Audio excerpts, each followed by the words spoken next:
Once upon a sleepy time, back in the age of corsets, tighter than the security at Buckingham Palace, Victorian women embarked on a daily routine that was both surprisingly mundane and vibrantly full of unspoken adventures. Let us imagine ourselves slipping quietly into a day of one such Victorian lady, where morning light lazily peeks through lace curtains. Our story begins with the gentle tolling of the town's clock tower, its melody wafting through the morning haze, softly nudging our protagonist, Lady Clara Idlecombe, from her slumber. But don't worry, for this was no harsh awakening. The Victorians understood the importance of easing into consciousness, much like one might ease into a warm bath, slowly and with much patience. Feeling cocooned by the layers of eiderdown and wool blankets, Lady Clara listened to the reassuring clatter of teacups from the kitchen, resonating like a Victorian morning radio show. Breakfast wasn't just a meal. It was a showcase of culinary devotion that could include everything from porridge more adhesive than delectable to kedgeree, a dish that couldn't quite decide if it wanted to be breakfast or lunch. But first, being a cultured and refined Victorian woman, Lady Clara spent a leisurely hour or two performing the delicate art of ablutions. Picture, if you will, a silver-tapped basin where she splashed water, emboldened with rose petals onto her face, as if diving into an aromatic garden. The ritual may seem extravagant, but compared to the modern juggle of shampoo, conditioner, shower gel body, scrub loofah combo, we could argue it's all relative, isn't it? Clad in her morning dress, designed specifically to force some semblance of upright posture, Lady Clara would finally join the rest of her family members downstairs. By then, the household staff had miraculously transformed reality into a tableau of civility.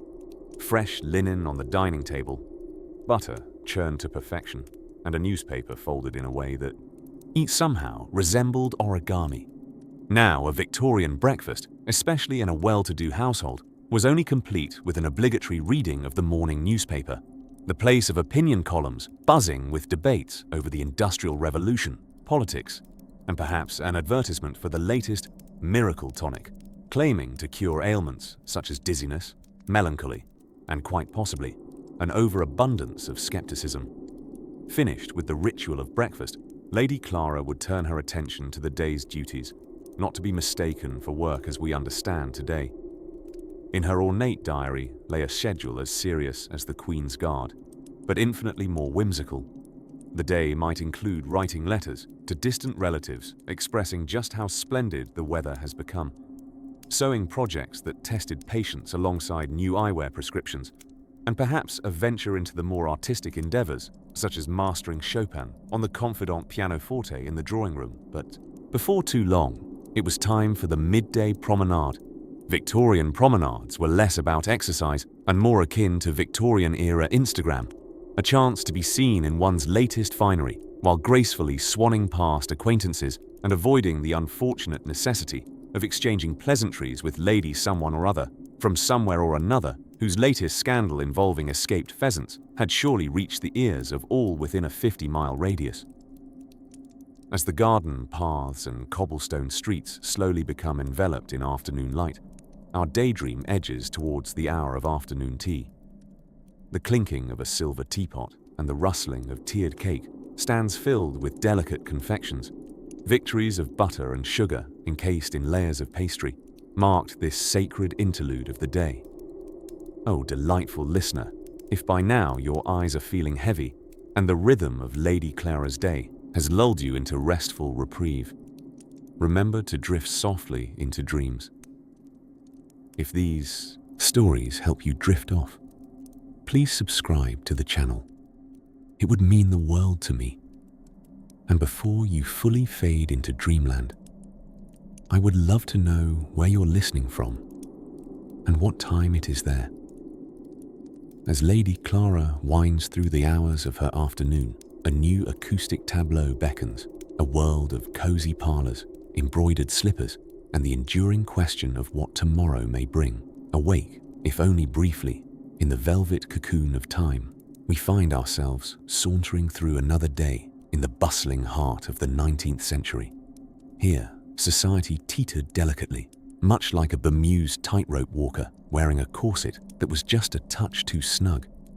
The air is thick with the trappings of Victorian life, tinged with the aroma of coal smoke and the exotic spices that have journeyed from lands far beyond. As dawn stretches its drowsy arms over the horizon and the sun casts a gentle glow over cobblestone streets, Victorian women are greeted by the demanding call of a new day. In theory, every ticking clock keeps the same rhythm, but in practice, social class can make time behave in very curious ways. We turn our gaze to the domestic epicenter of Victorian life, the breakfast room, where the day often begins with a steamy debate over boiled eggs. But what's breakfast without a little intellectual sparring to whet the appetite? Within the sober walls of the middle-class abode, a clever hostess might keep idle chatter at bay by launching into a captivating recitation of yesterday's newspaper tidbits. Behind lace curtains, these homes become little theaters of current events, where the latest scientific marvel, a canary on a diet that only consists of air, takes center stage. And let us not forget the parade of household chores conducted with the solemnity of a state ceremony. Victorian women were, after all, master multitaskers. With a deftness worthy of applause, they managed to juggle budget accounts, reinforce frayed garments, extinguish errant candle wax displays, and perhaps even dabble with the new, controversial medium of sewing by machine. Can you imagine such a shocking revelation? Invention indeed has no bounds when it comes to stirring up the societal pot. As the morning unfurls, it brings with it the gentle clanking of the pianoforte keys. These melodic sounds are not mere entertainment. They serve as the social currency necessary for any young lady of standing. Over time, the ability to play the pianoforte became less about genuine musical appreciation and more about cultivating a delicate image that one's fingers were sufficiently nimble to handle the pressures of both high society salons and the occasional waltz. Beyond the twilight realm of stuffy parlors, the gardens beckon. Outsiders might presume Victorian women to be dainty creatures, but many a determined soul wielded a trowel with a determination that would make even the staunchest of gardeners nod in approval. Picture them, bonnet-clad and nimble-fingered, as they tangle with roses and the enticing novelty of dahlias, a floral trend as hotly contested as literary scandal reviews. The clock ticks its inevitable path toward high noon, hinting at the defining ritual of the Victorian day. Tea. This moment, draped in gentle aromas of Darjeeling and Earl Grey, becomes a veritable social kaleidoscope where class lines waver. In hushed tones, over sugar lumps and delicate china, gossip whirls as fast as the fumes of steam-powered machinery. It's a time for earnest sighs over the saga of a distant cousin's ignoble elopement, surely stranger than fiction, or the latest chapter in the ongoing saga of how long a retainable gentleman friend should linger in the drawing room. Yet the sun continues its lazy arc across the sky, gently ushering in the golden hour when work yields once more to leisure and reflection. Freshly starched linens sway on lines like surrendered flags, a testament to domestic triumphs and hints of afternoon whispers. Women gather their skirts and collect their thoughts, perhaps pondering the mysteries of the universe, like algebra or the persistence of tea stains. Here, dear listener, in the tender folds of a Victorian afternoon that cradles us like a fragrant briar patch, we prepare for the playful, artful excursions of outings and cultural frolics. Ever so gently, we drift onward, towards a place where imagination cavorts with history in ways we never quite expect, but always joyfully embrace. The late Victorian era, an intricate tapestry of lace, corsets, and the occasional scandal involving a misplaced monocle. As we stroll through the gaslit streets and into the homes of our Victorian heroines, one must note the delicate art form that was breakfast. After all, the most important meal of the day had to set the stage for grand ambitions, like perfecting the practice of embroidery or engaging in the intellectual gauntlet of afternoon tea debates. Picture this: dawn breaks ever, and so gently over a foggy London townhouse. The mistress of the house, having emerged from the cocoon of her vast canopy bed, suitable only for queenly dreams, begins her day. She's draped in a flowing morning dress, often affectionately called a wrapper. Lest you get the wrong idea, this is not an ancient standardized assessment used to seal food, but rather a grand robe of endless buttons and frills. Much like a human croissant, delightful, yet incredibly impractical. While the mistress prepares for her morning, the household below comes to life. The loyal cook, perhaps not exhibited in the latest Godey's Ladies book, but certainly deserving of admiration, is already whisking up a breakfast storm. On the menu, you ask? Nothing less than a feast. Eggs, porridge, freshly baked bread, and perhaps, if fortune smiles upon this household, a dash of marmalade to accompany tea, so rich and robust it could probably stand up and fight your mid-morning lethargy. Now, a Victorian woman was seldom left to her crumpets in solitude. Amidst scone crumbs and polite conversation, the family would gather, often joined by chatter as thick as the honey spread on their toast. A perfectly civilized exchange of morning news was essential, along with a strategically understated raise of a brow over the morning paper, a skill mastered not through mere reading, but through years of mastering the noble art of subtle facial expressions. With breakfast concluded, the day truly began. For some, this meant a plunge into the delightful world of correspondence. Writing letters. Oh, the never-ending epistolary drama. For those in the upper echelons of society, crafting letters was the social media of its time. A well-composed note could spark intrigue, weave romance, or even serve as a clandestine method of relaying one's latest peeking with the parlor wallpaper choice, all executed with a penmanship that had more flourishes than a peacock on an ink bender. Victorian women's involvement with correspondence was a complex ballet of ink and parchment. Amidst the loops and swoops of their calligraphy, they penned what could only be considered the predecessor to modern-day texting, complete with its own lexicon of hidden meanings, designed to outwit nosy servants and overbearing brothers.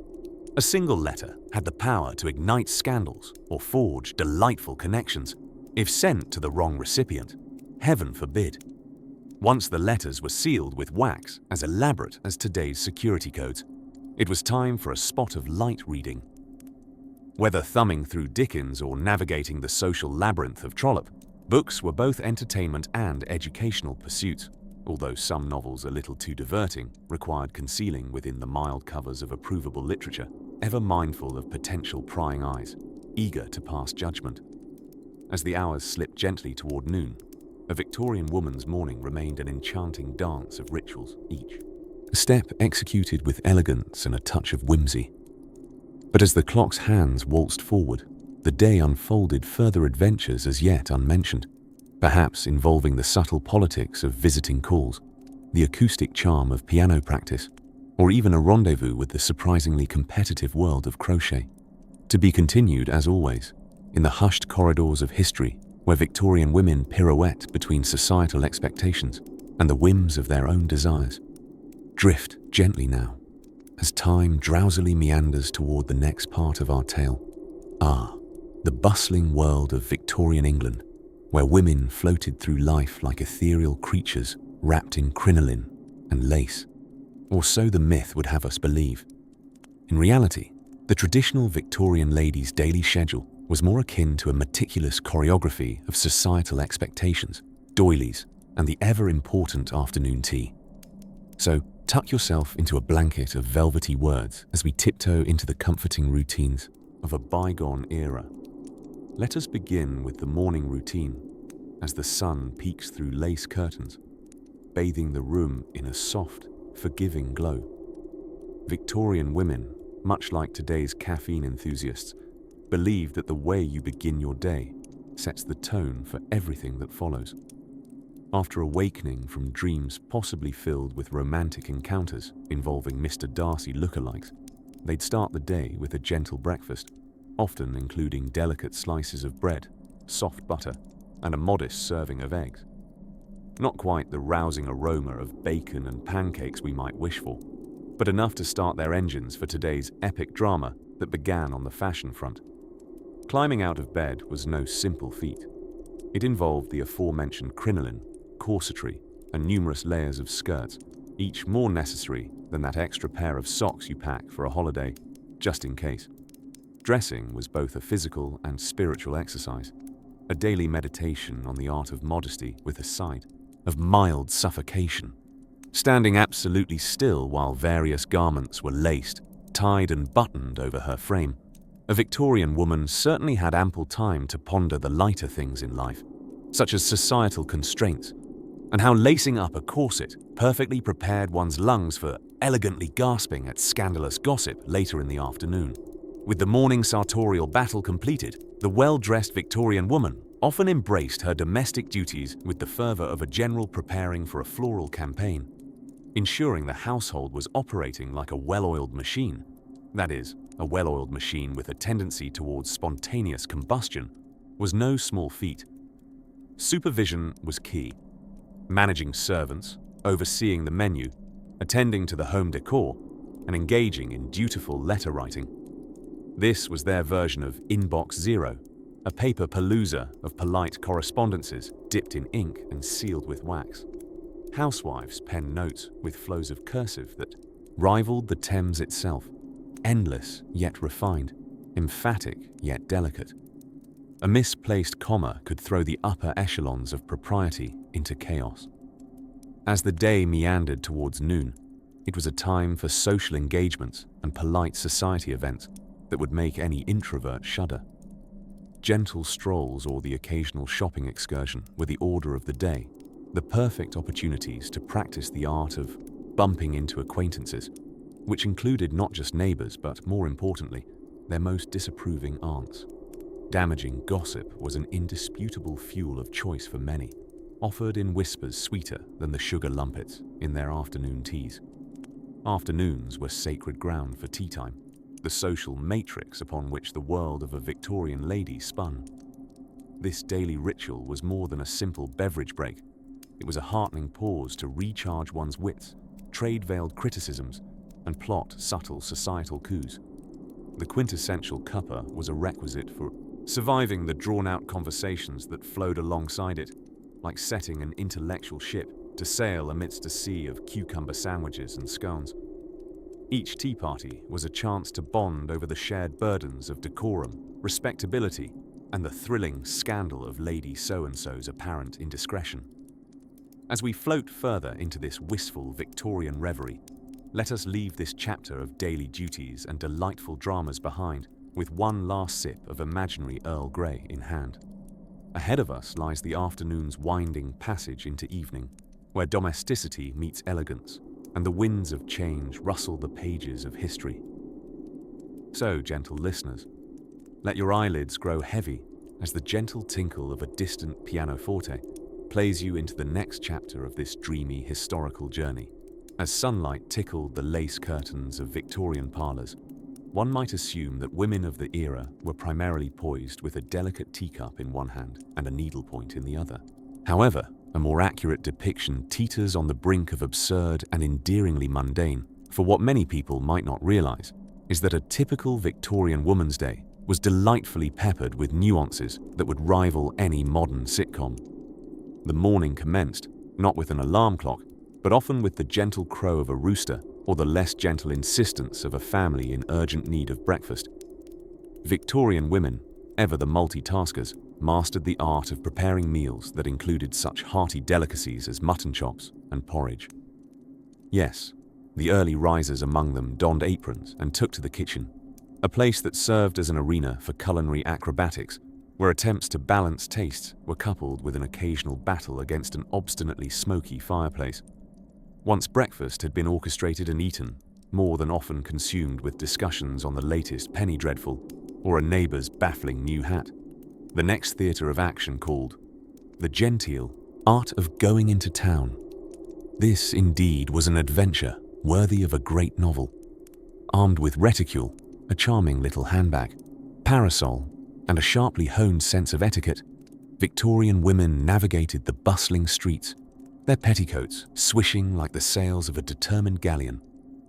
In town, there were errands to run and an impressive array of goods to inspect.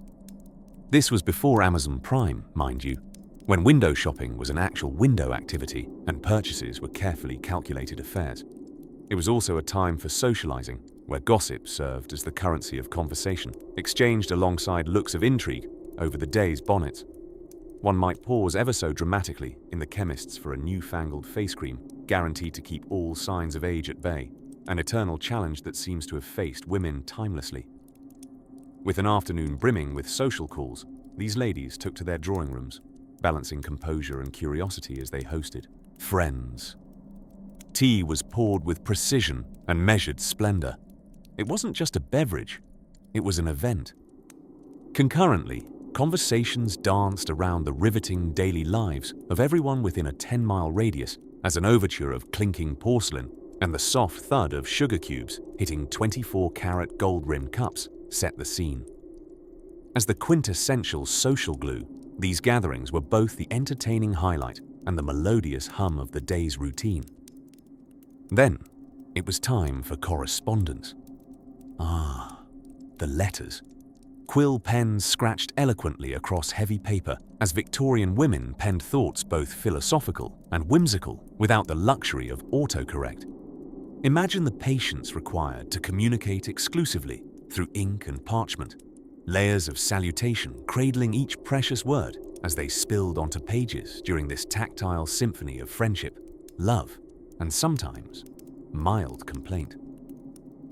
The arrival of twilight signaled yet another transformation, from day to evening's embrace. Dinner wasn't merely consumed, it was presented, all senses catered to in a symphony of savory delights. True, fashion played a critical role in the festivities, demanding wardrobe changes that would rival a runway show today. Every ruffle was expertly prepped into place in silent homage to the evening's gravitas. Finally, with the moon sailing high and yawns politely stifled, bedtime routines began. Victorian women retired to their boudoir, coiffures carefully undone, and preparations for rest made with methodical grace. Whether it interrupted reveries for those who found solace in novels snuggled beneath covers, or prompted a final sighing glance at the day's endeavors, sleep approached like an irresistible, velvety tide. As we see our Victorian protagonist slip into slumber, we too prepare to embrace dreams enriched by the gentle narratives of a time where simplicity and intrigue nestled side by side. Next, we shall explore how the rising tides of culture and innovation began to subtly creep into these delightful routines, offering surprises both delightful and mischievous. Until then, rest easy, dear listener, in the softly illuminated history of sleep, as our journey through the daily lives of Victorian women continues. Let us wander ever so softly into the fragrant haze of an afternoon filled with social calls, where bonnets and polite smiles reigned supreme, and the only thing more exhausting than corsets was the art of polite conversation. In those days, maintaining one's social status often required a rigorous regimen of visiting others, an activity as common as morning tea and twice as critical in the machinations of social hierarchy. Picture this: a Victorian lady in her well-appointed drawing room, strategically outlined by potted ferns, just large enough to suggest respectability, but small enough to discourage any wilderness-themed aspirations. The clock strikes 2, signaling the commencement of the day's most strategic exercise, akin to playing a game of human chess with no promised end, only a constant shuffle of pawns who happen to be fellow peers. No matter the era, one could always rely on certain constants in life. The sun will rise, bread will be buttered, and afternoons will be punctuated by the gentle clinking of china teacups. As Our Lady prepares to sally forth into battle, her social visitations, she ensures her ensemble is immaculate. Fashion was not just an affair of taste, but a declaration of allegiance to one's social class. Each ribbon and lace trim was in place, synchronized with a silent reverence to Victorian aesthetics. And thus armed, Our Lady embarks on her afternoon tour, a circuit of social visitations, bearing a reticule that held as many secrets as it did handkerchiefs. These calls were conducted with the gravity and precision of military operations, each address requiring a carefully chosen anecdote, a subtle compliment, or a politely concealed piece of gossip to cement her place among the day's successful social engagements. Upon arrival, she'd present her calling card, that tiny rectangle of cardboard, no more than a few inches wide, yet heavy with the promise of connections, introductions, and the occasional tête-à-tête. The exchange of cards was a delicate ballet of gesture and grace, the Victorian equivalent of a Facebook friend request, but performed with infinitely more poise. The conversation, by today's standards, might seem a touch repetitive, a parade of weather observations, inquiries about mutual acquaintances, and perhaps a brief foray into the current embroidery patterns. Yet for Victorian women, these talks were the glue binding their societal bonds. Of course, the adept socialite knew when to deploy a well-timed compliment, or better yet, just the right piece of innocuous gossip, sprinkled lightly, like a dash of pepper over an otherwise bland dish. Visits were time-limited, usually not extending beyond 15 minutes, unless one dared to overstay and risk finding oneself the subject of whispered rebuke later in the week. After all, stepping on another's social timing was tantamount to causing an eclipse of their own light, a faux pas too terrible to contemplate. Now, let us not assume these calls were entirely without pleasure. Imagine the delight of encountering a genuine friend amidst the facade, a kindred spirit with whom one could finally let out a sigh of relief and a laugh that's more genuine than obligatory. For a precious few moments, the conversation might drift into realms of shared memories and earnest confidences, as restorative as chamomile tea on a brisk autumn day.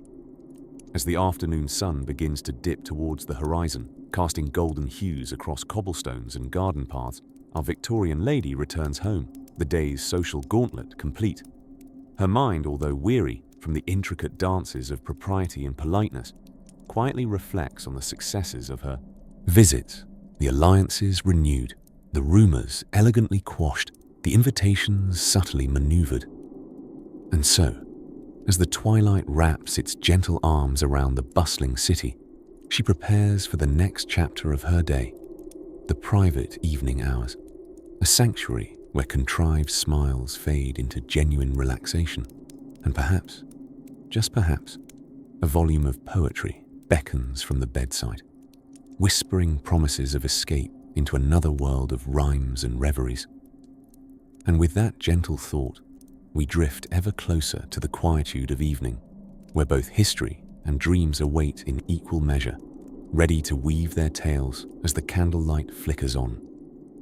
In the vast tapestry of Victorian life, there existed a curious daily phenomenon, tucked between the morning chores and the evening family sing-along, the afternoon promenade.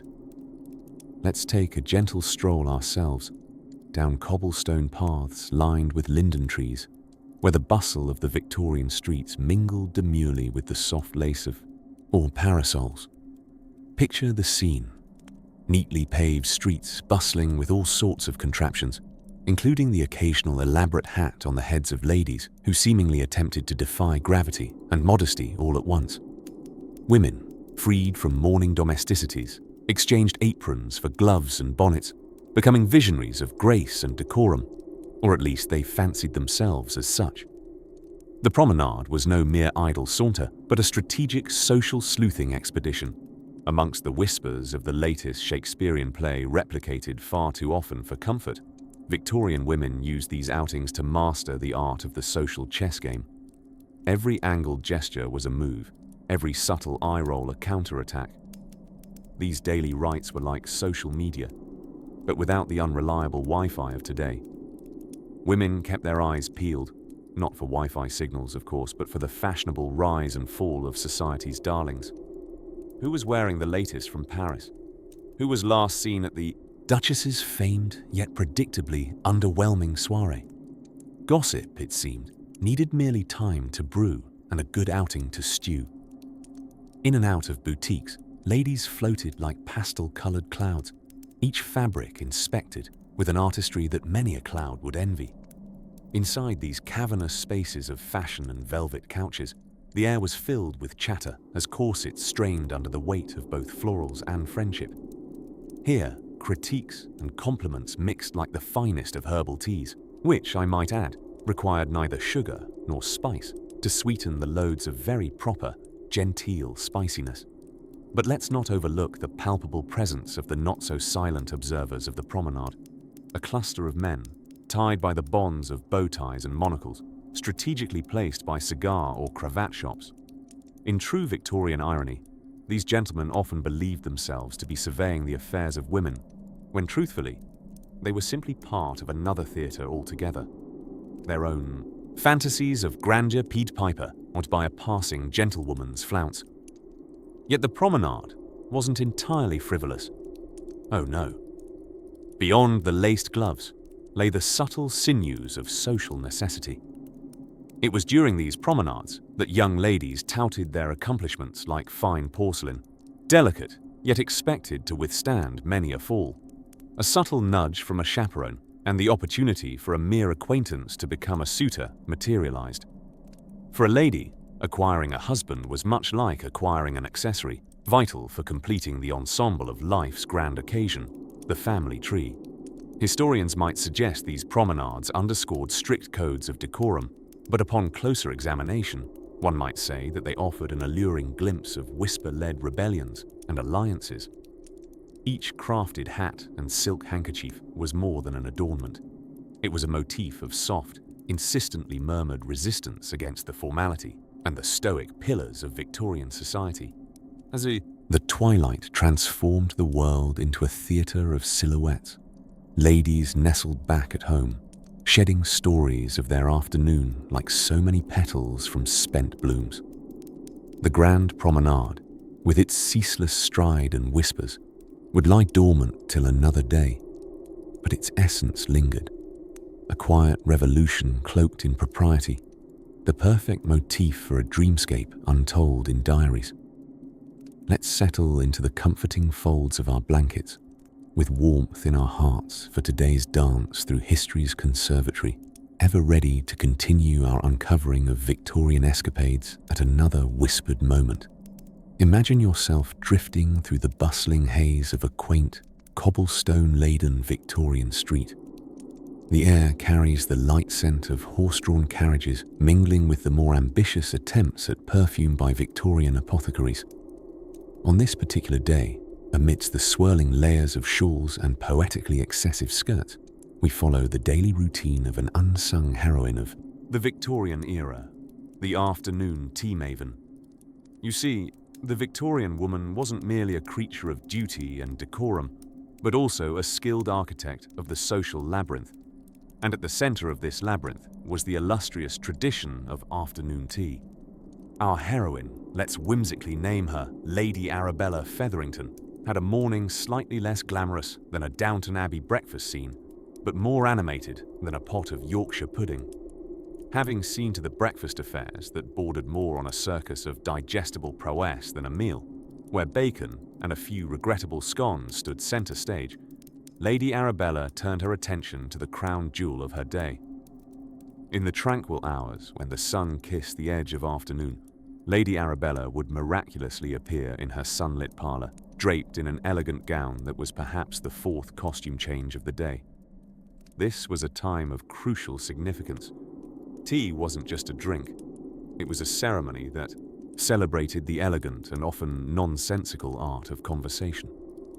The parlor mirrored a painter's palette, bright splashes of floral china, threatening yet another avalanche from the sideboard, gleamed in the shaft of sunlight that dared to challenge the Victorian love for heavy drapes. The guest list for tea was carefully curated, designed to strike the delicate balance between lively repartee and gentle gossip, a task falling somewhere between chess and juggling. Today's attendees included the ever-serene Miss Penelope, known to spontaneously quote Tennyson between bites of cucumber sandwiches, Mrs. Carstairs, whose wit was as sharp as her knitting needles, and the dashing Colonel Wickham, who insisted on wearing a monocle despite no apparent need for one aside from dramatic effect. While Lady Arabella's cook, Mrs. O'Hara, was ironing out the details of a scone debacle in the kitchen, Lady Arabella herself was performing her own miracle, engaging her guests in spirited conversation that danced from the mundane to the utterly bewildering. Mention, naturally, was made of the most recent advancement in the world of pneumatically powered sewing machines, a conversation piece so beloved that it deserved its own laurel wreath.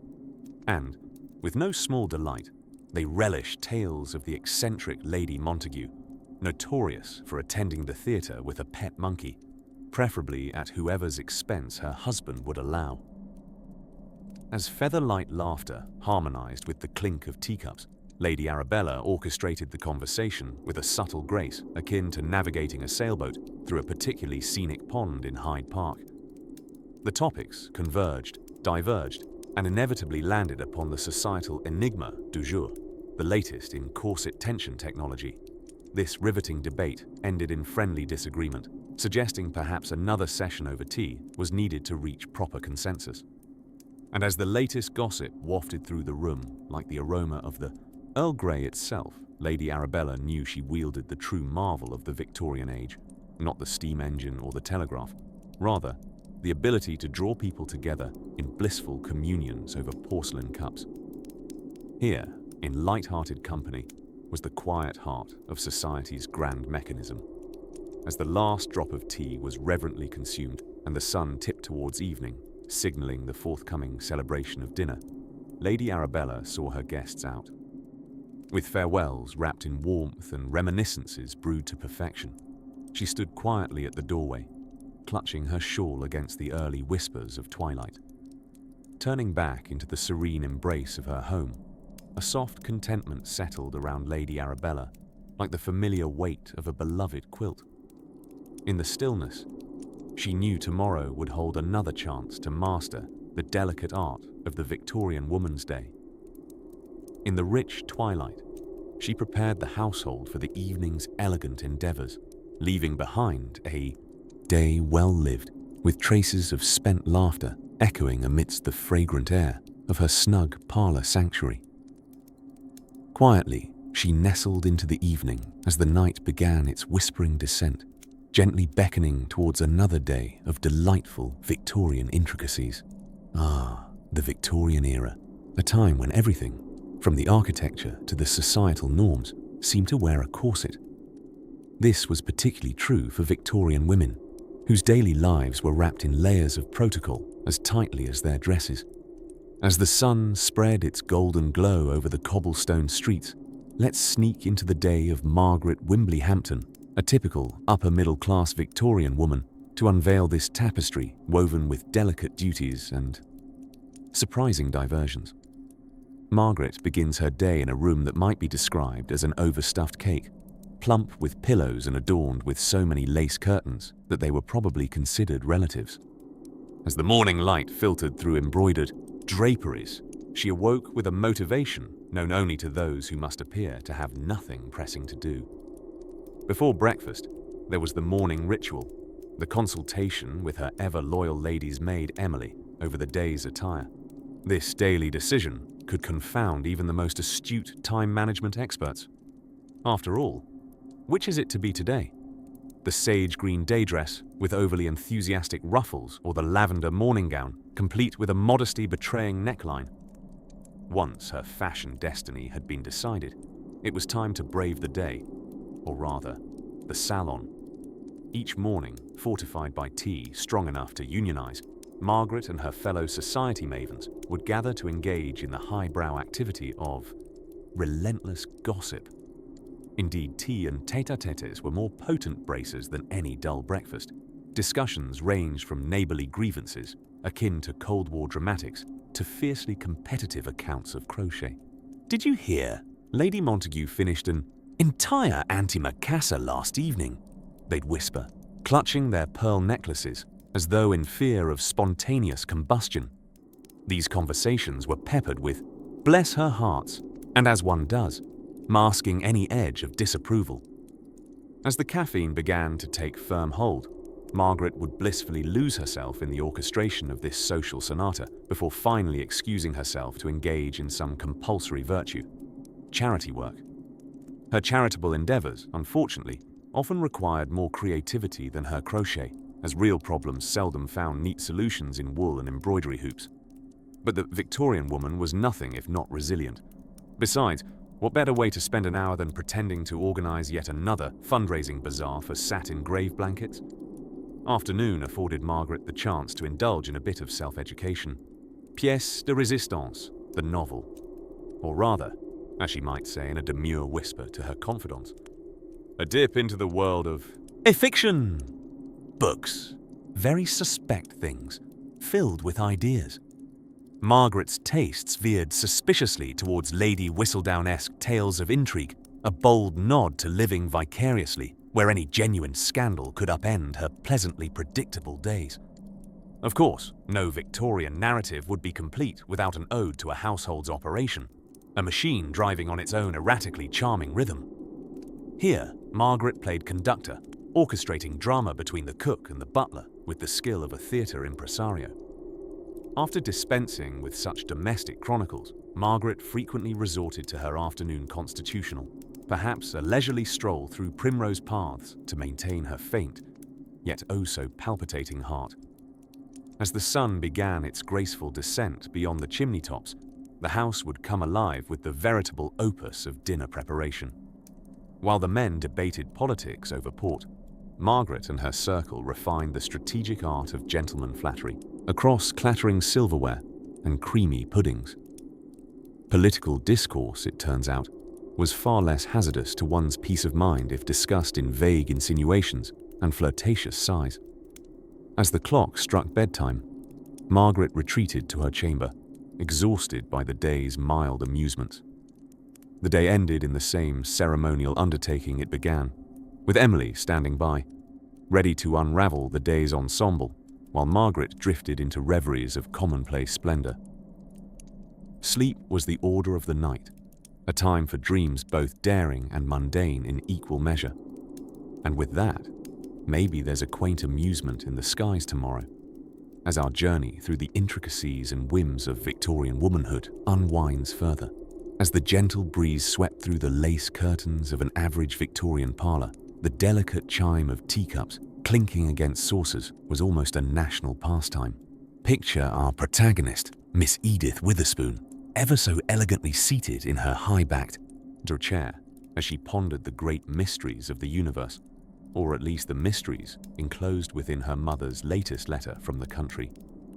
The letter, simmering with news of a new resident fox at the family estate, was reason enough to hastily pour another cup of Darjeeling. While Edith engaged in these refined ponderings, her eyes strayed to the needlepoint resting on the table. Ah, the ever-present needlepoint. It was said that Victorian women could rival the great figures of Greek mythology with their ability to weave tapestries of mythical proportions. In reality, most of these so-called artistic undertakings were mere battlefields of knotted disasters in the shapes of cats that bore an uncanny resemblance to sandwiches. But oh, did Edith needle with the best of them, occasionally pausing to question whether she was crafting a daffodil or a dragon's tail. Yet such tribulations were merely the amuse-bouche to the day's main event, shopping, the true sport of the Victorian gentlewoman. No witty lady of leisure would dare venture into the dusty lanes and chaotic mazes of marketplaces alone, though. Armed with her trusty companion, Miss Beatrice Wiggins, Edith set out on a quest worthy of any knightly epic, securing the finest ball gown fabric. Summoning up the courage reserved for those about to invest in stocks for a mining venture in faraway lands, Edith pushed open the doors to the Grand Emporium. Feathered bonnets bobbed amongst the crowds like waves at sea. Each department was its own kingdom, with clerks guarding their silken treasures with the tenacity of dragons. Edith and Beatrice, under the guise of economy, spent an entire afternoon engulfed in fabrics, integrating themselves into a competitive sport of persuasion, leaving no bolt of cashmere uninspected. Once satisfied, or defeated in some instances, Edith would return with parcels stacked as high as her sense of decorum, ready to regale others about her great exploits over a rather formal dinner. The evening's supper would be a tantalizing affair, filled with conversational gambits about the merits of a puffed sleeve or the eruption of a particularly chatty neighbor. Dinner, naturally, lacked today's technological distractions, replaced with the tactical play of veiled insults and calculated compliments, creating a social tapestry as intricate as any needlepoint tucked away in a wicker basket. And then, the pièce de résistance of the Victorian day came not from activity, but from inactivity. The meaning of Victorian repose was truly something to behold. To retire to the drawing room, to gracefully accept the warmth of a fire, and to dive headfirst into the latest thrilling novella was practically ceremonious. These were the stories with the power to provoke scandal, the kind that a lady could declare with a gentle gasp before stuffing the offending page back under her pillow for later, indulgent consumption.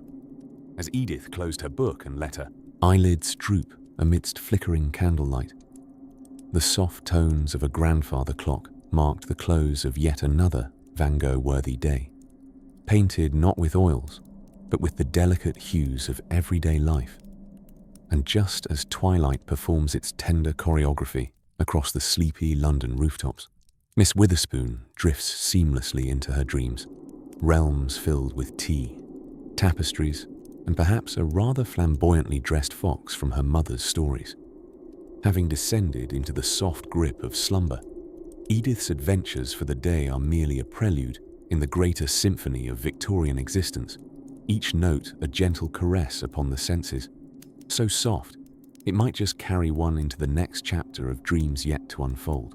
As the morning light lazily crept through heavy velvet curtains, its slumberous golden fingers danced playfully across Victorian wallpaper embossed with exotic ferns and fluffy cherubs. The scene was set for the much underrated art of death by dressing. Yes, dear.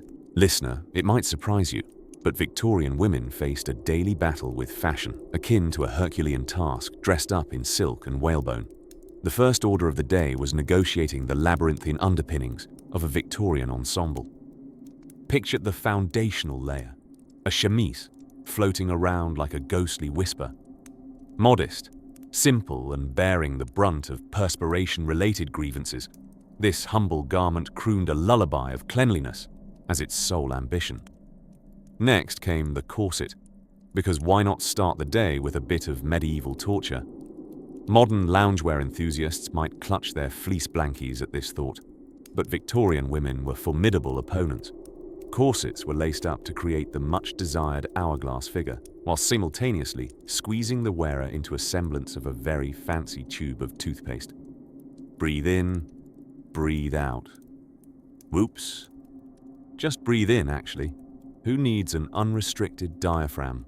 Once lashed into shape, our Victorian heroine faced the daunting layers of petticoats, sometimes akin to wearing an unstable stack of donut-shaped clouds. With crinoline hoops ready to transform a woman into a majestic belle, tolls not included, she might fear an unexpected gust of wind as much as she feared tea-staining her gloves. Breakfast awaited, a cornucopia of boiled eggs, toast, and possibly a sideways glance at the latest gossip column. Leisurely reading, accompanied by the rich notes of freshly brewed tea, was paramount. The Victorian woman practiced the fine art of fetching anecdotes, like choosing the ripest fruit from a well-tended tree. Today's snippet might feature a duchess tumbling down the social pyramid, a trifle delicious with a morning scone. Post-breakfast, it was time to engage in organized leisure. To the outsider, it might have resembled tranquil idleness, but do not be deceived. Embroidery was no mere pastime. It was the ancient forbearer of modern-day meditation apps, the rhythmic. Stitching and purling knitted into relaxation, a peace offering designed to soothe and inspire. Of course, it was vital to pause for a constitutional, Victorian for a stroll about town in an unassuming hat, although said hat might rival a peacock in drama. The promenade was an all-important social dance with no actual dancing, a chance to see and be seen. Picture ladies gently gliding past, enigmatic yet approachable, their conversations lilting through the air like a melody played on a harpsichord. By mid-afternoon, roles shifted to domestic goddesses, overseeing homes that functioned with alarming precision. Those managing without scores of servants knew the true meaning of multitasking. Drafting menus, ensuring the silver gleamed with scandalous brilliance, or briefly considering the merits of afternoon tea, properly brewed, naturally. And then came the jewel-studded hour, afternoon tea. A time of gossip and guilty indulgence, where buttered crumpets and sugar-laden confections stood as silent interlocutors in a grand symposium of trivialities and grand declarations alike. Here, connoisseurs of conversation spun tales with the nimbleness of a spider crafting its web. As the evening drew close, the day's crescendo neared its peak, the social debut or dinner soirée. Dresses changed, jewels strategically placed. Our Victorian ladies became hostess or attendee amid swirling silks and ivory-gloved hands. In the flickering glow of candlelight, conversational wit served as both sword and shield, parrying boredom with grace. And as the moon settled comfortably into its night throne, our Victorian woman, like Cinderella sans pumpkin carriage, retired to her dreams. There, she drifted on the cotton clouds of her downy mattress, wrapped in nocturnal embraces, until morning's tapestry once again began to weave. As we gently close the curtain on today's vignette, our tale prepares to whisk us further into the intricate dance of Victorian life. Softly, softly now, toward the quietly unspooling mysteries of the night. In the quiet moments before dawn, as the sun stretched its lazy arms over Victorian England's cobblestone streets, Marion St. Clair had already embarked on the silent ballet that was her morning routine. This wasn't just any morning, though. It was Thursday, the day when chaos met lace and smelled faintly of lavender. Having risen when only the bakers and the more ambitious roosters were awake, Marion started her day with a proper Victorian ablution. Now, this wasn't a simple splash-and-go affair. It required the full might of a small army of water pitchers and a porcelain bowl large enough to double as a bath for a moderately sized cat. She carefully splashed the cool water, each droplet a shiver-inducing reminder of the beauty in tradition and the lack of central heating. Once adequately femmed by the cool embrace of cleanliness, Marion slipped into her undergarments, chemise, drawers, and a corset that functioned simultaneously as a hug from a bosom friend and a fortress against spontaneous twirling. With practiced ease, she laced it up, a process that was roughly the Victorian equivalent of solving a Rubik's Cube while holding your breath. And thus it was that, mostly oxygenated and moderately composed, Marion descended the stairs with the grace of a swan that clearly spent a little too much time in etiquette lessons. Breakfast awaited, a grand theatrical affair where porridge mingled with muffins and tea poured out like a literary metaphor. Marion took a delicate sip, pondering the mysteries of life and laundry. You see, Thursday was laundry day, and in those days, it involved far more drama than merely separating whites from coloreds. The washing was a social event, complete with an ensemble cast of neighbors and an audience of inquisitive children who referred to the art of laundering ladies' unmentionables as the Great Mystery, with the assistance of Mrs. Moss, the housekeeper who could fold a sheet to such perfection it brought a tear to one's eye. Marion tackled the weekly Everest, a pile of washing so magnificent that it once garnered footnotes in local chronicles. As the linens danced joyfully on the line, encouraged by the crisp breeze, Marion contemplated her ongoing mission to exist within the boundaries of propriety while occasionally, and quite secretly, defying them. The garden called to her next, a sanctuary where she nurtured more than roses. This was her fortress of solitude where she could wield tools sharp and decisive enough to threaten the neighborhood's more competitive flower beds. The skillful snip of shears matched the cadence of her heart, a steady, gentle rhythm that whispered of dreams. A more daring adventurer might have sought the mysteries of the Amazon or the romance of the Orient, but Marion discovered her own world among marigolds. Each petal was a testament to patience, and her prized garden was the rebellion that flourished underneath the veil of convention. After all, no one suspects an empire of dahlias. As noon tiptoed in and the air outside shimmered with productivity, Marion's afternoon appointments loomed. The attire for visiting involved layers, reminiscent of a wedding cake, expertly positioned to conceal knee-tapping impatience. For once, Victorian fashion met practicality. Her enduring attire prepared her not only for tea, but also the unexpected scenario of an Arctic nap. Social calls were a time to practice the delicate art of decorum over digestives. The conversation was a choreography of crescents and curtsies, and Marion was a virtuoso, concealing debate behind suggestions and scandal behind serene smiles. Serving polite inquiries as appetizers, her mind often wandered to the realms of what if, dancing just beyond the borders of etiquette, like a child before bedtime. As she returned home long before the moon dared meander upon London's horizon, the day gently wound down. What would tomorrow hold? Perhaps a rendezvous with mischief in the form of reading an illicit novel by candlelight. For now, a journal pinned to her thoughts, scribblings each carrying a flicker of mischief wiser than candle flames.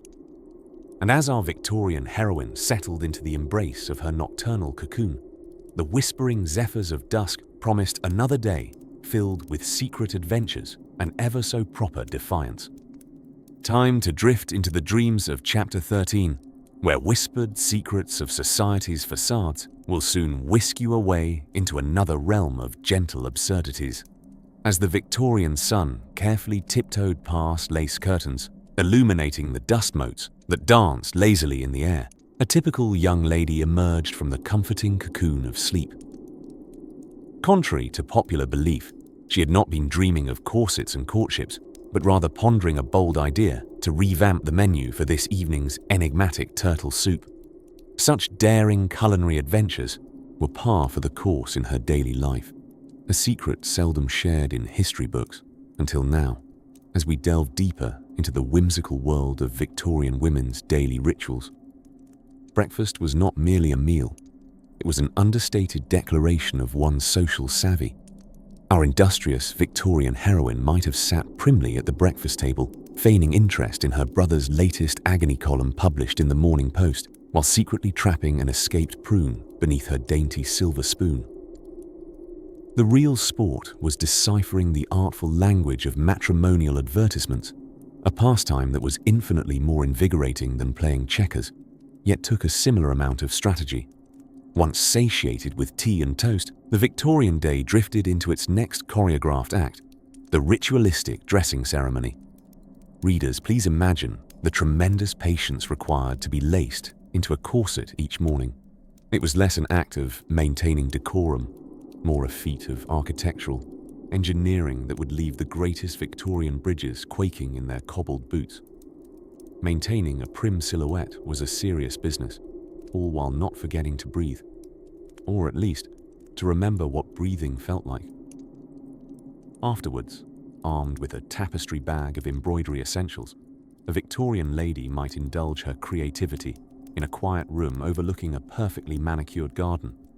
With a needle poised like a quill, she wove tales of birds and blooms onto inconspicuously useless decorative pillows, which historians speculate were never used, for they were far too beautiful and impractical, much like some of the suitors she tried to avoid conversing with at afternoon teas.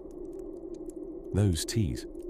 A proper Victorian tea was not just an opportunity for hydration between gossip currents, but also a tactical social event. Could the obstacle course of tiny sandwiches and scandalous innuendos be navigated with the dexterity of juggling elephants? You bet your dandy-hatted could. Between cautious sips of piping hot Darjeeling, ladies mastered the skill of conveying outrageous stories involving Cousin Horace's fashion indiscretions, all the while retaining an expression of sublime tranquility. Hobbies weren't just a side hustle, they were an essential element of distinction. Were you a pianist? A poetess, perhaps? Or heaven forbid, a bicyclist, unfazed by the constraints of robust skirts? Our protagonist ventured to the piano, where she plinked out Beethoven with all the ferocity of a gentle raindrop, a melodic courtesy to the household, a delicate reminder of her unparalleled congeniality and moderate musical competence. As dusk slowly draped its velvet cloak over the day, Victorian evenings unveiled their own luster. Candlelight flickered against rich tapestries as the household gathered in the drawing room. often. An impromptu debate on the merits of lavender versus rosewater, wafted through conversations, intermingled with spirited games of charades. Here, deft mimicry was more prized than any lineage, and anyone who could pretend to be a particularly formidable potted fern was assured great admiration. With the day gently winding down, a languid stretch of reading might lead them into dreams. Byron or Browning, slightly scandalous to some, danced across the pages like whispers from an elegant past. As the lamps dimmed and shadows nested in the corners, the topic of the evening was not always the economic ramifications of industrialization, but perhaps a dialogue about the best way to ensure your footman's well-coiffed hair. Our lady, now suitably cocooned in her bed after an undoubtedly eventful day, pondered her immodest ambition of tomorrow's breakfast, the audacity of berry scones. With that thought, she drifted into dreams, accompanied by the familiar bookish scent of the pages next to her bed, a nightly ritual as comforting as it was timeless.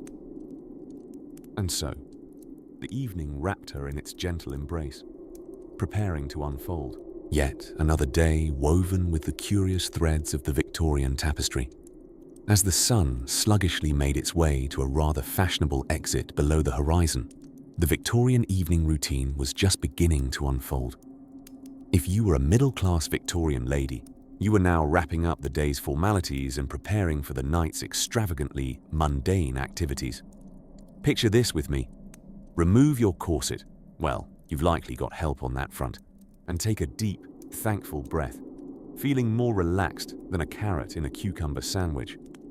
After shedding layers of your extravagant daywear, it's time to slip into something more comfortable, a nightdress that is simultaneously utterly sensible and somehow entirely frilly. It's a bit like wrapping yourself in an elegant ghost costume, minus the pillowcase headgear. Dinner, which had successfully masqueraded as a military campaign with carefully coordinated courses, was down to the last crumb of trifle. If Mrs. Beeton's cookbook, essentially the Bible of Victorian suppers, were to be believed, every aspect from the soup to dessert required meticulous attention, akin to aligning the monarch's crown jewels. This endeavor fell to the lady of the house, whose dignity remained as intact as the roast beef itself, despite any culinary calamities or gravy-based gaffes. With dinner concluded, the drawing room became the focal point of the evening, a place where manners were displayed like fine bone china, fragile but often surprisingly durable. Here, Victorian women engaged in an array of activities so cultivated they could almost grow a hedge. Letters were penned with the dainty precision of a bird collecting the finest twigs for its nest, sealing friendships and familial bonds with wax and whimsy. Alternatively, the evening might include a spot of music. Ah, the parlor piano, the true star as fingers danced across ivories with the grace of English swans navigating a small pond. If you were particularly accomplished, or merely particularly encouraged by an over-enthusiastic relative, your performance might rise to the excitement levels of a polite handclap. Small talk, meanwhile, was as mandatory as a top hat at a state funeral, focusing on topics as thrilling as the unpredictable English weather or the latest in bonnet fashion. But, dear listener, let us not forget the charms of needlework, that age-old activity planned ingeniously to occupy hands, ensure industry, and quietly stifle any dangerously independent thoughts. The rhythmic clicking of needles was said to induce a meditative calm, if not a mild hypnotic state, crafting everything from lace gloves to embroidered handkerchiefs, each stitch pulling you closer to nocturnal bliss. The rest of the evening passed like a gentle whisper, mellow, soporific, and with delicate elegance. Evening chit-chat flowed like a narrow brook through the drawing room, voices softening as candles flicker and cast dancing shadows on walls with stories of their own, perhaps about the proper way to fold a gentleman's cravat or the social ramifications of using a fork as a spoon. As the clock ticked majestically towards bedtime, and bedtime was very much the pinnacle of routine, the Victorian lady would see to the fireplace, its embers now glowing with the comfortable fatigue of a cat that's just finished a sumptuous saucer of cream.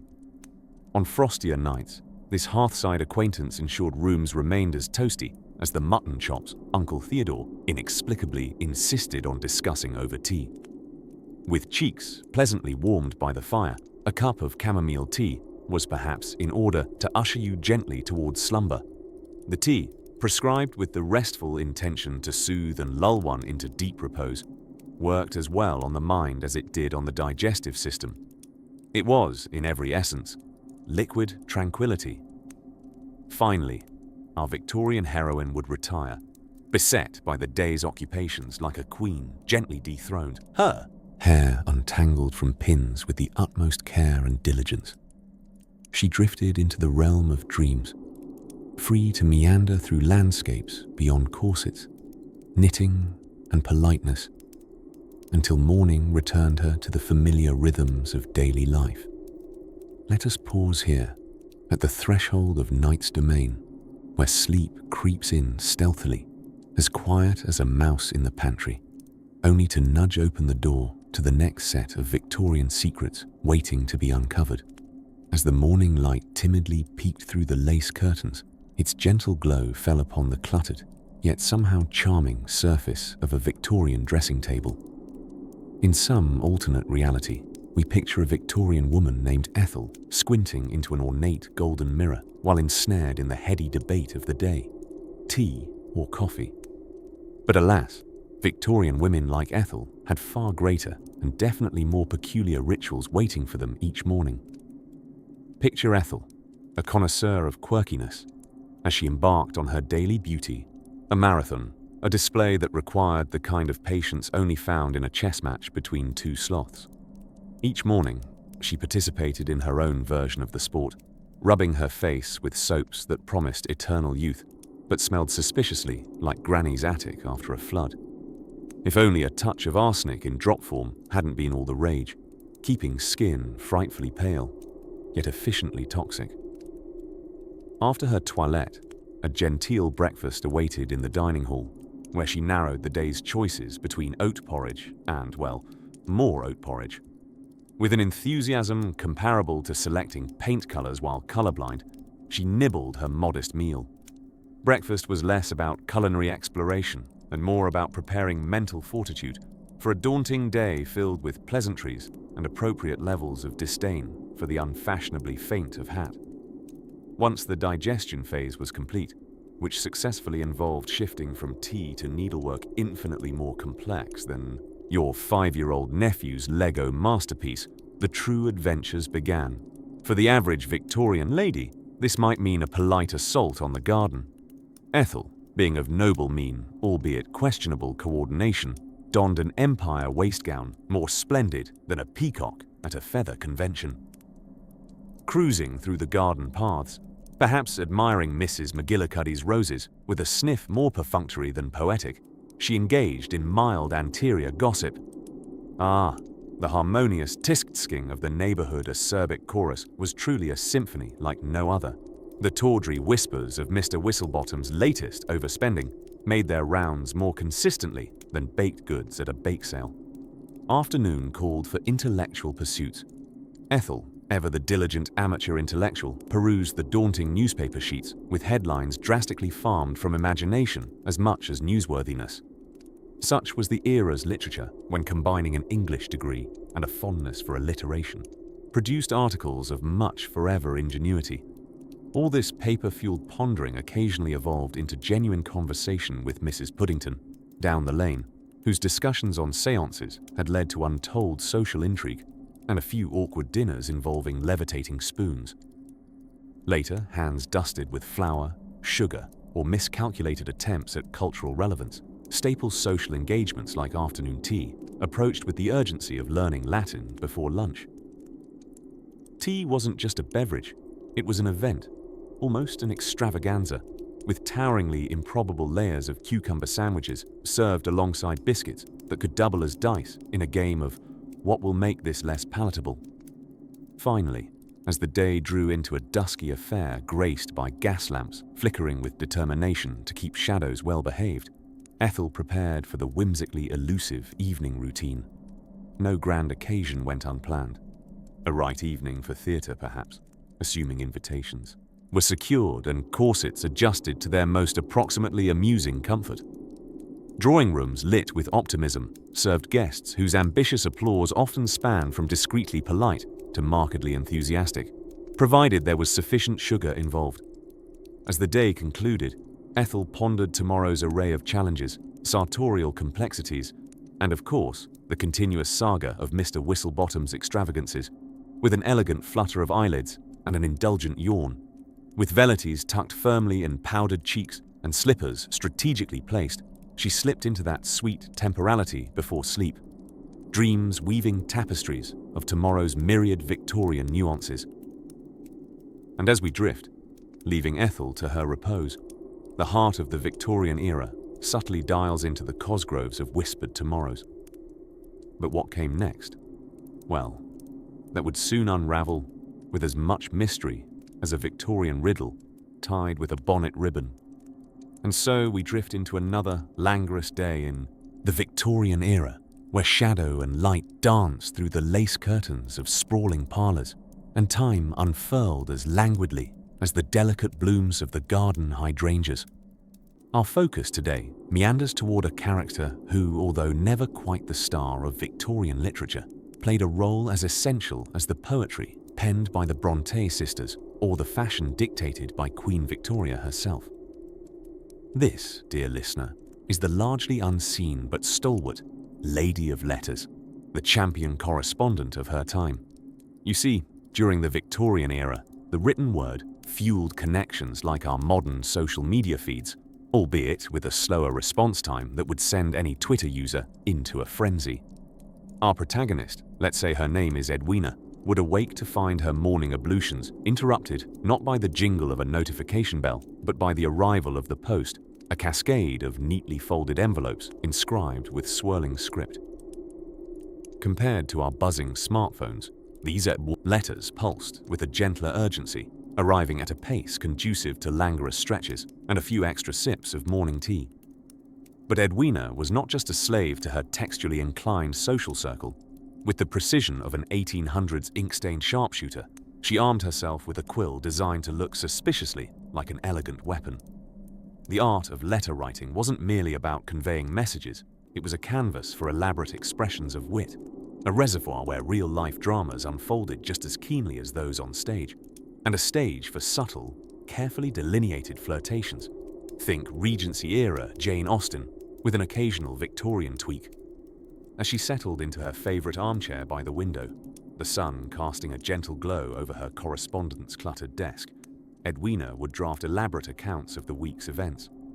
Every quip and observation was noted with the kind of care usually reserved for a disciplined game of chess, ensuring optimal wordplay and maximum emotional effect. Did Mr. Pembroke indeed make a pass at Lady Smythe's annual soiree? Or was it just the drink talking? These were vital details to be encoded within secretive lines, naturally decoded only by those with the patience to read between them.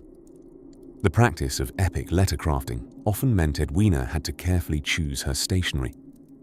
The Victorian age offered a conspicuous variety of high-quality papers, bonded, embossed, or marbled, with which to showcase one's class distinction through tactile correspondence. The bin of these luxurious paper products presented more options than a modern streaming service, and there was an implicit understanding that the addressee judged their importance not just by the words, but by the medium chosen to convey them, much like assessing the merits of an ensemble based on the designer label.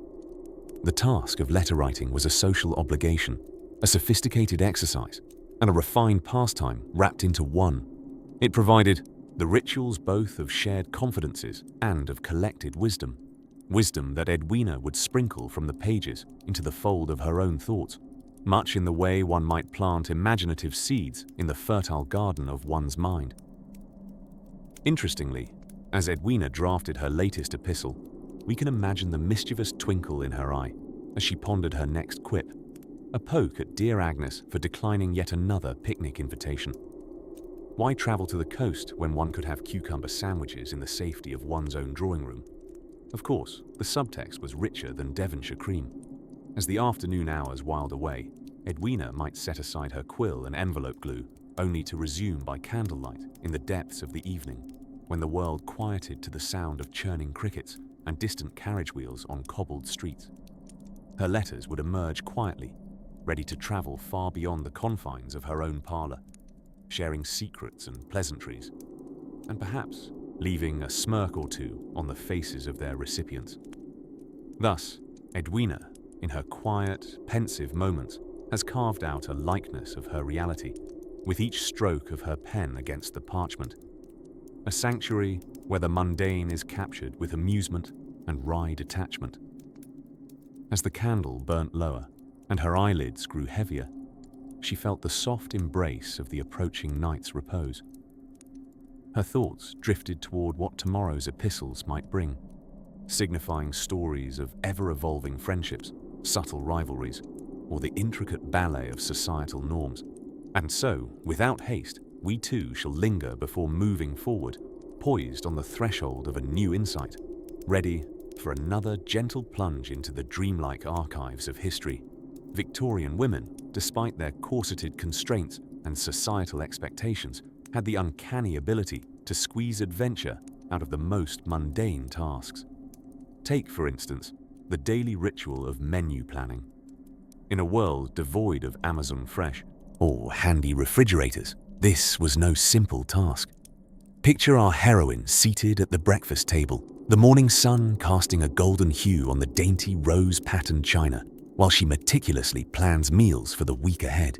It's part culinary strategy, part social performance, and mostly a game of what's in season. With a slightly furrowed brow, she'd sketch a gastronomical roadmap, engaging in a mental chess match against the unpredictable British weather, which often dictated whether fresh peas or potatoes would grace the dinner table. Her culinary repertoire might include everything from jellied eels to boiled mutton, seasoned heavily with aspiration, and peppered with the optimism only found in Victorian cookbooks.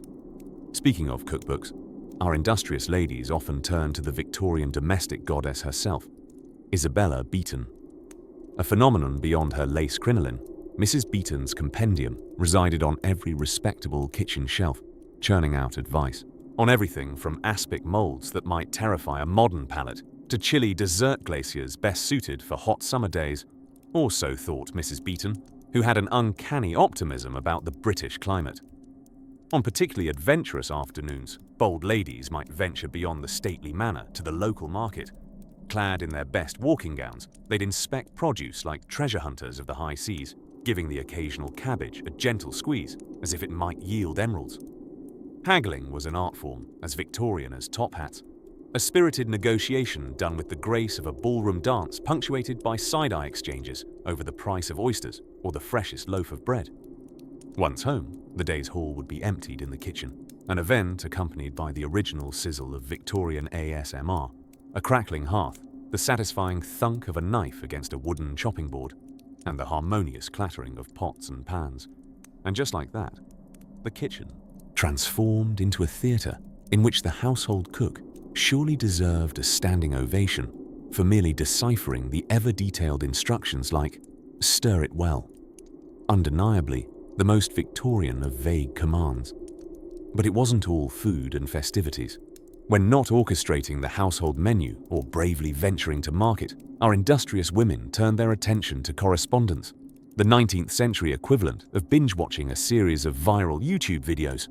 Seated at ornate escritoires, they dipped quills into wells of ink and penned letters with such flourish that words practically waltzed across the page.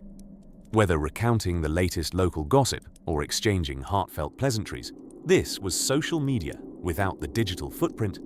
Every flourishing signature was a quiet exclamation of one's existence amidst the cacophony of society. And let's not forget embroidery. This delicate pastime saw our Victorian counterpart draw nearer to the flicker of the fireplace, needle and silk threads in hand.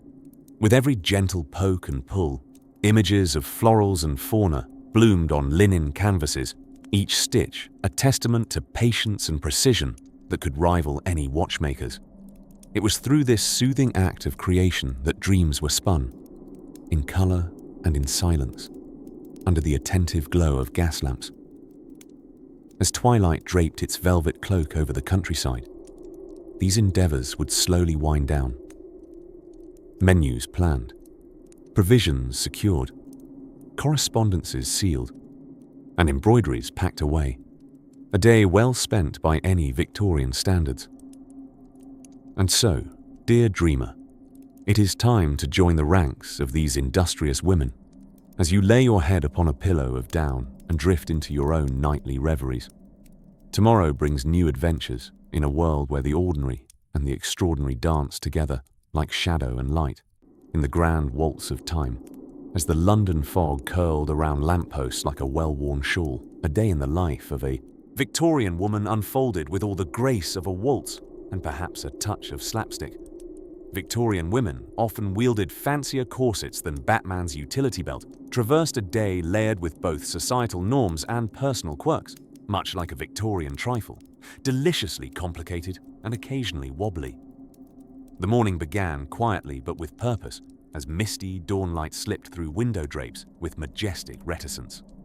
Our imagined heroine floats out of bed, not to the blaring of an alarm, but awakened by the distant clatter of a horse-drawn milk cart, the Victorian equivalent of hitting snooze.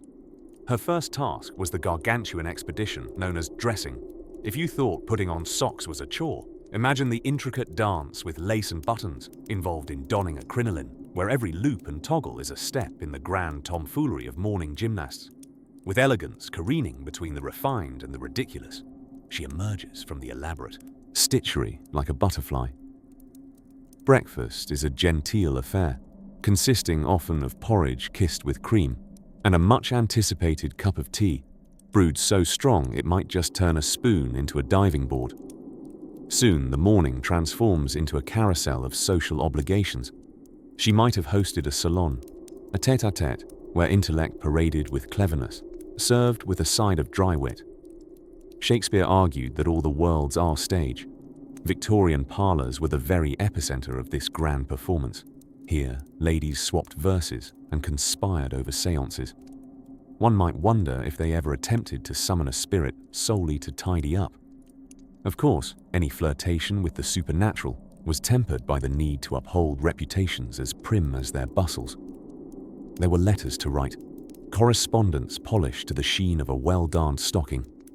Each word gracefully penned with a quill was akin to sweeping the floor with a feather duster, delicate yet impactful. The afternoon occasionally paved over into lessons of pianoforte, where our heroine played the keys with such fervor they might have accused her of composing the next raucous polka. And yet, her music floated from the window upon the cobblestones below, mingling with the city's symphony of hooves and hollow cries of newspaper boys touting the daily scandal. As the sun began its lazy descent, inducing a gentle sepia onto the bustling streets, perhaps she took to the promenade.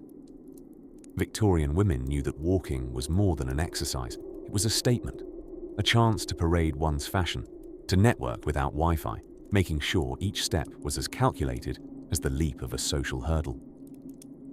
Upon returning home and shedding layers of petticoat with the practiced release of a steam engine, dinner promised respite and only a slight temptation to loosen one's stays. Once the cutlery had been laid to rest and conversation dwindled into the comforting crackle of the hearth, it was time for the final act of the day, reading or perhaps some embroidery by flickering candlelight. Books were transportive, portals to realms where women wielded more than just embroidery needles.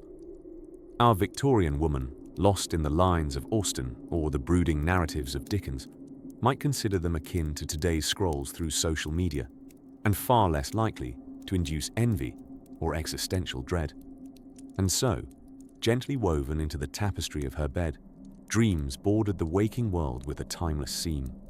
The familiar whispers of history buoy her into the night, and, as you two drift away from the day's tales of yore, know that another adventure awaits upon the rise of the next new chapter.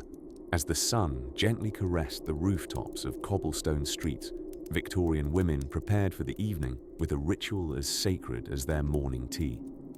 You see, dear listener, the concept of a night out was a delicate art for the Victorian lady, peppered with peculiar protocols and endless layers of petticoats. Our focus tonight is on a young woman named Harriet, who hails from the City of London. As the clock tower struck 5, Harriet embarked on the arcane ritual of dressing for dinner, which, despite sounding like one might simply throw on a pair of slippers, involved countless stages and several layers of fabric that could probably suffocate a small village. The task was no solitary endeavor. Harriet enlisted the deft hands of her lady's maid, Beatrice, who was well versed in the secret somatic language of lace and ribbons. For Harriet, the draping and tying of her corset was more than just waist reduction. It was akin to being lovingly packaged like a Victorian sausage roll. Whilst Harriet squeezed into her ensemble, she daydreamed about the social engagements awaiting her as the evening unfurled. Pretend for a moment to be Harriet, if you will. Imagine squeezing toes into ankle-pinching satin boots and sliding into an ensemble heavier than a toddler.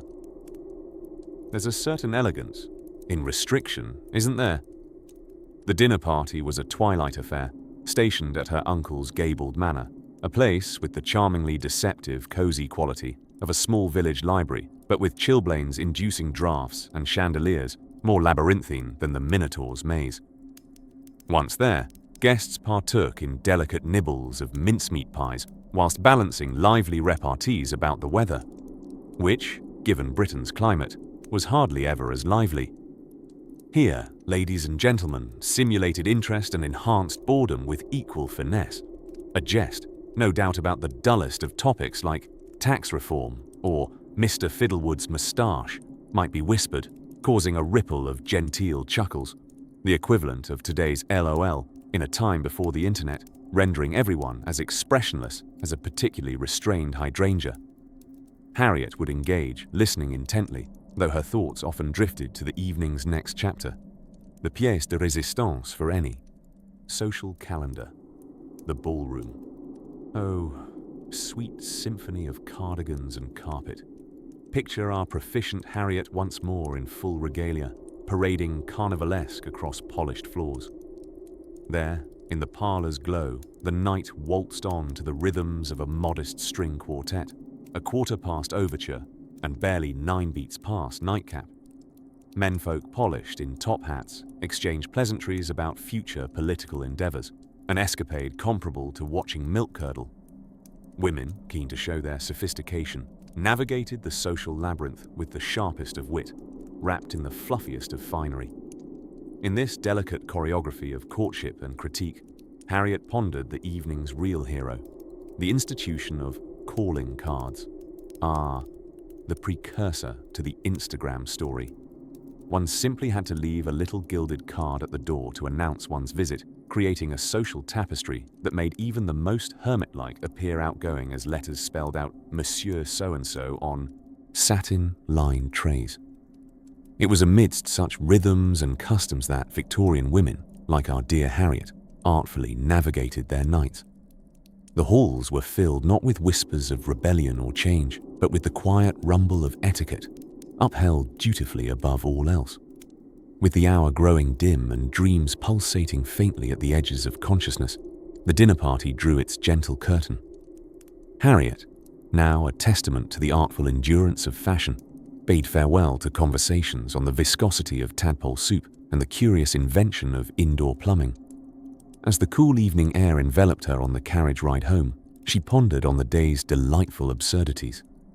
Her mind softly drifted towards a realm of stars, where fabrics unfurled like sails and coy flirtations danced like will-o'-the-wisps upon her eyelids.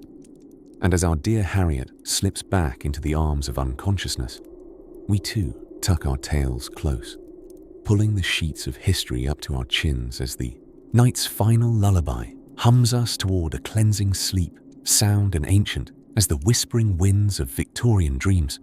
As the gentle glow of gas lamps flickered against the cold, misty cobblestones of Victorian London, it was time to reveal the unsung hero of this age, the majestic bustle.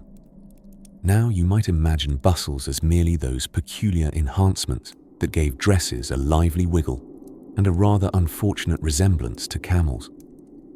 But dear listeners, they were so much more. A veritable Swiss Army knife for the practical Victorian woman. Picture, if you will, our fictional yet completely plausible Victorian friend, Eugenia Featherbottom. Eugenia, with her bustle, engaged in a clandestine world of activities that would shock even the hackneyed hack of the day. Bustles were the perfect concealment tools, you see. Eugenia's daily excursions involved the secret exchange of scones beneath her bustle layers, strawberry jam for her notorious lemon curd. It was a black market of baked goods hidden beneath layers of lace and taffeta. By mid-morning, with the scone deals done, Eugenia would meet with her fellow Society of the Bustle benefaction, where they'd discuss the plethora of secondary functions these contraptions provided. Forget the impracticalities of staying afloat in the tightly corseted waters of high society balls. An expertly crafted bustle could carry a spare pair of stylish gloves, a decorative fan, and if positioned just so, a dear little rescue ferret named Sir Whiskers. As strange as it sounds, Sir Whiskers proved quite adept at retrieving small fallen items from undesirable places, his inquisitive snout peeking from beneath the lace at precisely the right moments.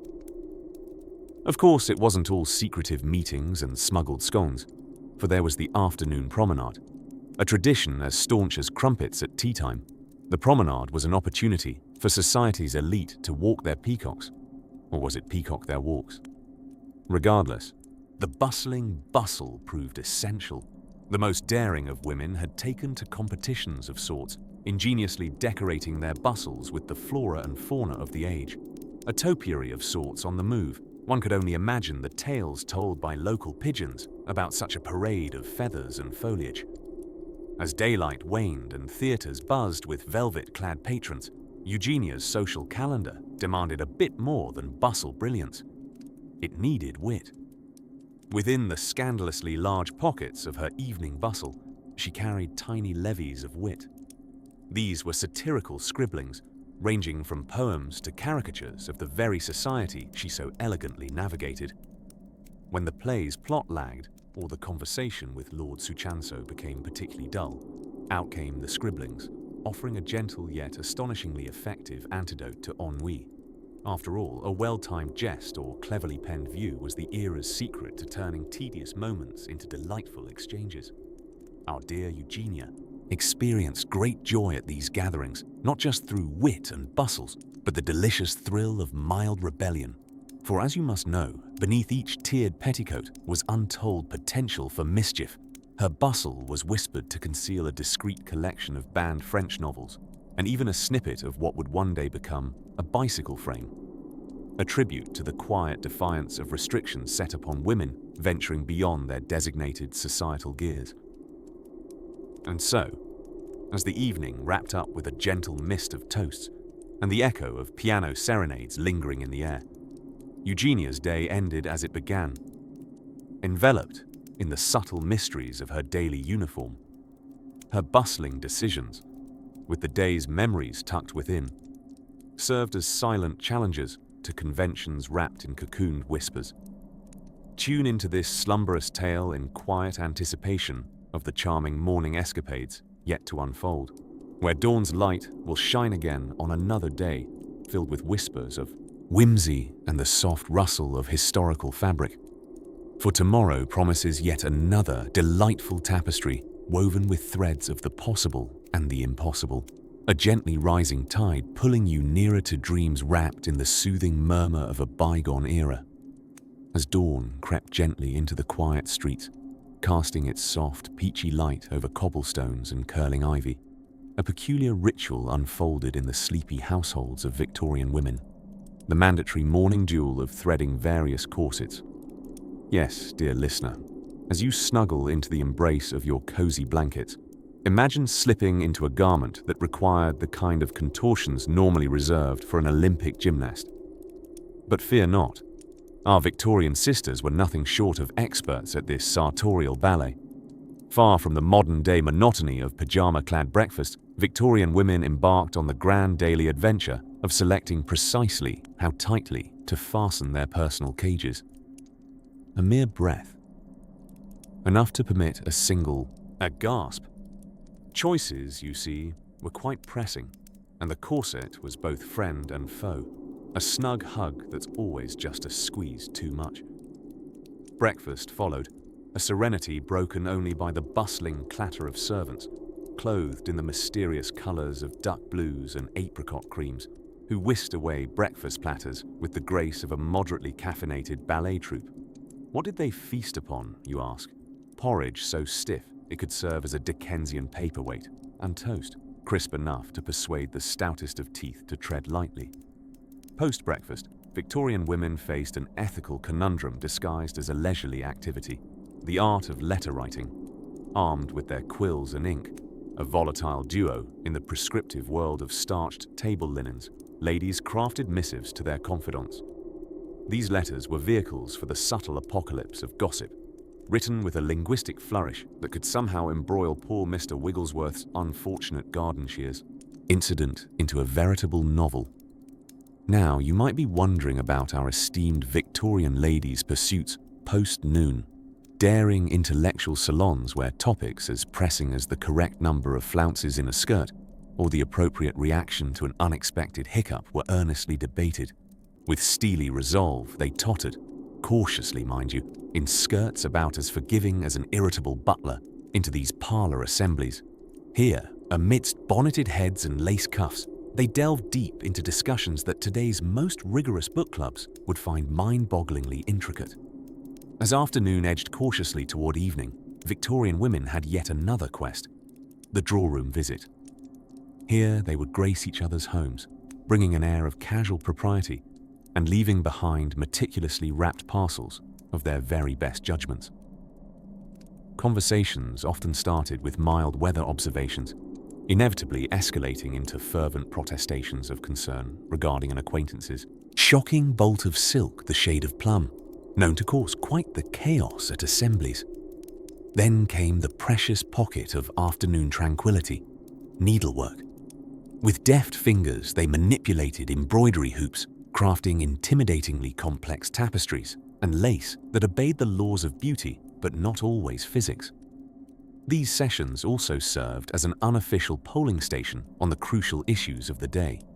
Do you prefer the latest novel to have a twist at the end, or should the heroine simply faint for a paragraph or two? As evening shadows lengthened, the time-honored ritual of changing into evening attire commenced. This sheathed them anew in fineries, having learned the daily lesson that draping oneself in fabric is akin to wrapping a particularly mobile hedgehog in velvet. Dinner followed, all glittering silverware and clandestine vegetables cooked to levels only an alchemist would comprehend. Finally, as the embers in the fireplace glowed softly, casting an amber glow on half-read novels and forgotten cups of tepid tea, the day drew to a gentle close. Our Victorian women, with genteel good nights and subtle stifling of yawns, retired to rooms scented ever so slightly of lavender sachets. Here, they surrendered exhausted heads to welcoming pillows, every wisp of daytime's genteel drama spirited away to the symphony of moonlit crickets and the whisper of a silken canopy.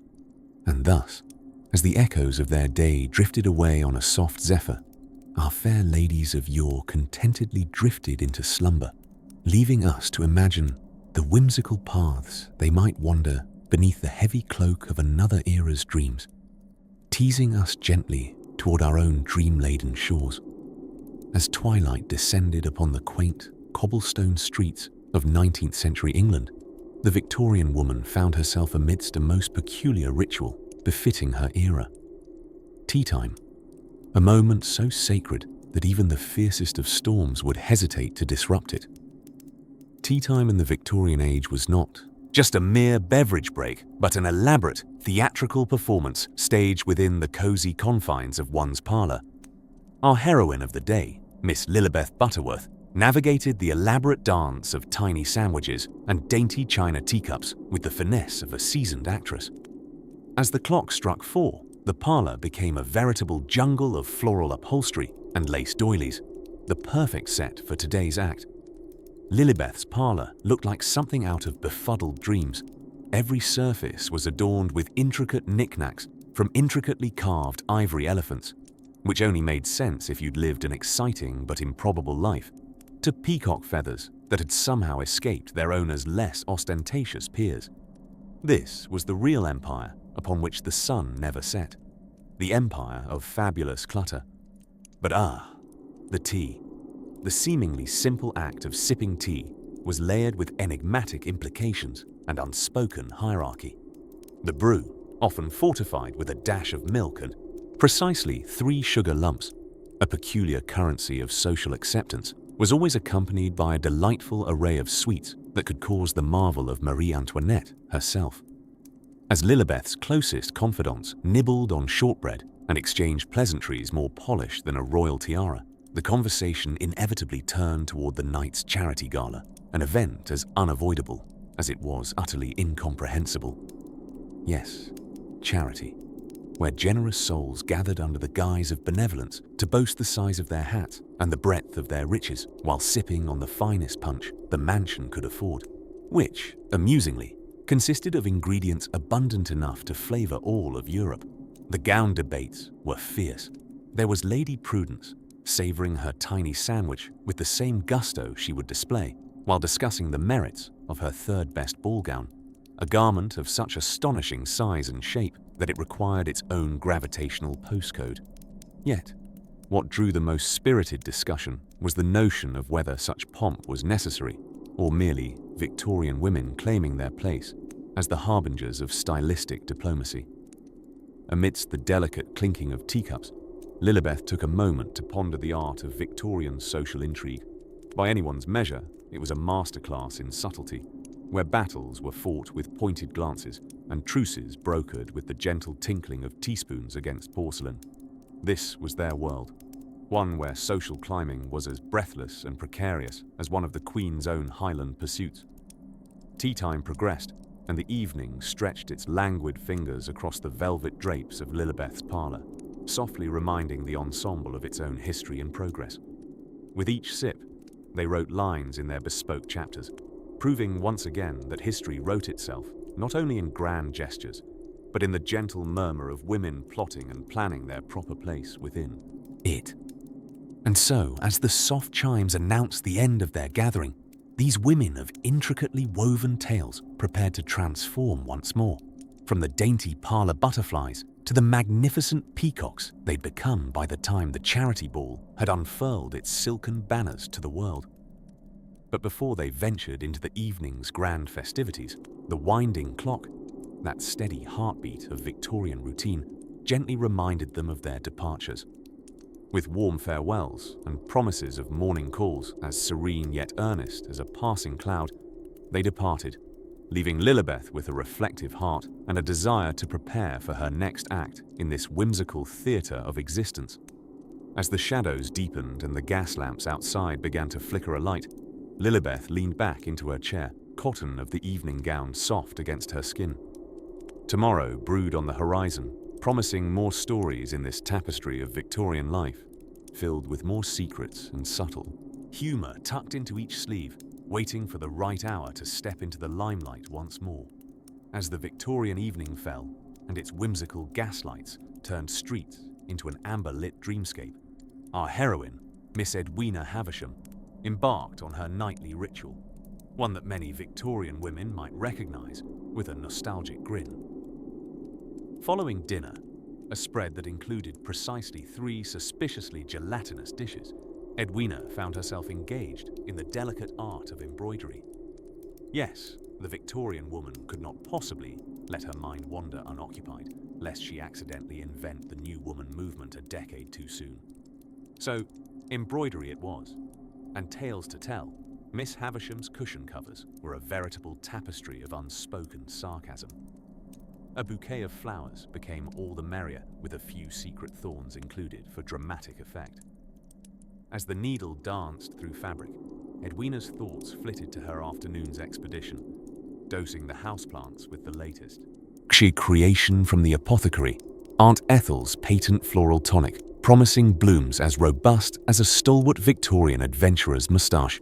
While the roses had yet to attest to the tonic's effectiveness, the ivy was beginning to make a rather concerning grab for the drawing room ceiling.